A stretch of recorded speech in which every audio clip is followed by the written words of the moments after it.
Il y a 10 ans, il y avait de l'eau dans le gaz dans mon couple. Bon. Et donc les gens ils nous disaient, c'est normal, dans un couple, il y a toujours une crise. Ils ont dit, vous traversez une crise passagère. Bon, nous, une crise passagère, bon. Maintenant, la crise passagère, maintenant, ça fait 10 ans qu'elle dure. Bon, on ne savait pas, nous, à la base. On croyait que c'était passager, mais finalement, on se rend compte que c'est du définitif. Mais bon, à l'époque, on ne savait pas, donc on a dit une crise passagère. Bon, maintenant, les gens, quand ils te commandent, quand tu fais une crise passagère, on te dit, va faire. Il faut partir en amoureux, il faut vous retrouver, il faut vous retrouver en tête à tête, en tête à cul. Enfin bref, il faut faire quelque chose. Il faut bouger, on ne peut pas rester inactif. Je dis tête à queue parce que c'est vrai que c'est pas poli, mais en même temps, à l'époque, comme il y avait de l'eau dans le gaz, il fallait essayer toutes les combinaisons. Donc voilà, je dis tête à queue, mais bon, globalement, vous avez compris, c'était un tête à tête.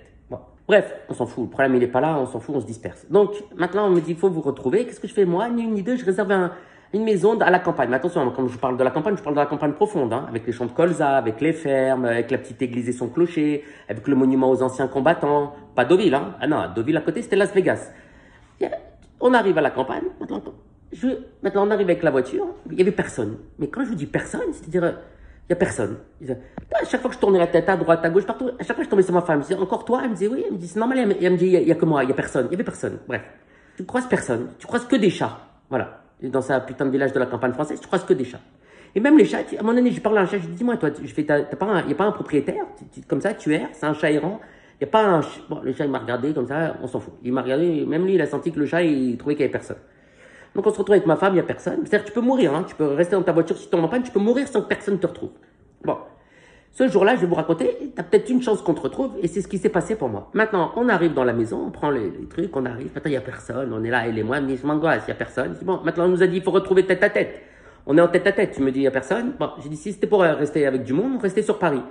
Bon, elle est là, comme ça, bon, on s'en fout. Après, mais il n'est pas là, mais je sentais que ça n'allait pas s'arranger. C'est pour ça que je dis tête à queue, c'est parce que tête à tête, ça démarrait mal. Bref. On est là dans la maison comme ça, on dort et tout. Le lendemain matin, elle me fait, femme, je voudrais un croissant. Je dis, maintenant, où je vais trouver le croissant ici? Tu tournes la tête, il n'y a rien. Il n'y avait rien du tout. Il y avait un relais château à 10 km. On avait mangé la veille au soir là-bas. Je dis, où je vais te trouver un croissant ici? Elle me fait, j'aime bien en plus les croissants, essayer de trouver un croissant comme chez Thierry Marx. T'as assez cru sur les Champs-Élysées. On était dans les champs de colza, les fermes, on avait un croissant avec Thierry Marx. Je dis, si déjà je trouve un bout de pain, c'est déjà beaucoup. Elle me dit, allez, fais un effort. Là, on a le week-end en amoureux. Ce que je fais, je prends la voiture, je vous jure sur ma vie, je sors maintenant, je marche, je roule. Il y a personne. Même devant les maisons, il y a des chiens, ils aboient. J'ai dit au chien, Scotch, tais-toi. Où il est t'as pas et le chien, il aboie. Tu crois, il y a quelqu'un qui sort pour dire, il n'y a pas d'habitants, il n'y a rien. Tu vois rien du tout, tu vois personne. Bon. J'ai traversé d'un coup, je traverse un village, je vois 30 km école. Attends, où sont les enfants? Tu vois pas les enfants. C'est les villages de la campagne française, c'est un truc de maboule. En bas de chez toi, en bas de la maison à Paris, quand ils mettent école, on dirait qu'ils font les cours dans la rue, tellement qu'il y a des enfants. Là-bas, tu vois pas les enfants. Bon. École, à un moment donné, je crois qu'il y avait un radar à 30 km/h. Je dis, pourquoi il flash? C'est pas. Il y a personne. Tu risques pas d'écraser. Tu risques d'écraser personne. À force de m'éloigner, de chercher une boulangerie, tu vois pas, je me suis paumé à la campagne. Je trouvais plus le chemin du retour.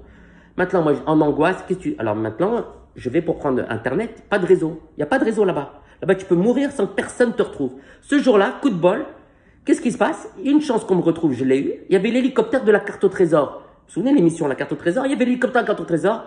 Il tournait autour de ma tête. Il devait tourner une émission. Tout d'un coup, ni une ni deux, je m'attends pas. Il y a un candidat, il rentre moi maintenant, je cherchais mon chemin de retour. Il rentre dans ma voiture. Il me dit bonjour. Je dis bonjour. Il rentre avec le perchiste, le caméraman et tout dans ma bagnole. Maintenant, moi, je cherchais le chemin du retour. Il me dit Napoléon s'y rendait pour y manger des choux. Je dis, moi, j'en sais rien, connard. Je lui dis, je cherchais une boulangerie. Moi, ma femme, elle veut le pain en raisin de chez Thierry Marx. Bon, un truc de ouf. Le mec, il est sorti de la voiture, il s'est barré. Maintenant, j'ai dit, attendez, vous savez pas où elle est la maison? J'avais pas eu aussitôt dit ça. Il était parti avec l'hélicoptère, tout le monde s'est barré. Maintenant, moi, je suis resté seul comme un con. Je savais plus quoi faire. J'ai dit, je vais mourir. Je traverse le village, personne. Moi, je klaxonne, personne. Bon. À un moment donné, je vois un champ de colza et je vois comment on appelle ça? Une moissonneuse-batteuse, là-bas. Il y avait un mec moi, je sais pas ce qu'il faisait. Il fait la moissonneuse-batteuse. Maintenant, moi, je me mets la voiture sur le bas-côté. Je me gare, t'as pas vu, je me gare. Je laisse la voiture au milieu de la route, il n'y avait personne. Personne, j'emmerde personne. À Paris, tu fais le millième de ça, tout le monde te klaxonne. Là-bas, tu laisses la voiture, personne. Bon.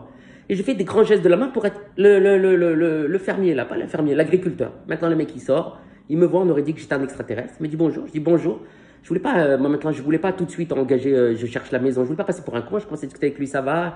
Les trucs, je parle de politique agricole commune, politique européenne, les prix à l'exportation et tout. Le mec, il m'a regardé, il s'est dit, celui-là, c'est un grand malade. Bon, une fois qu'il a compris que j'étais un grand malade, je lui ai dit, dites-moi, voilà, je cherche la maison. Il me dit, monsieur, bon, il m'a indiqué le chemin, il a vu que j'étais angoissé, il m'a indiqué, il m'a tout écrit sur une feuille.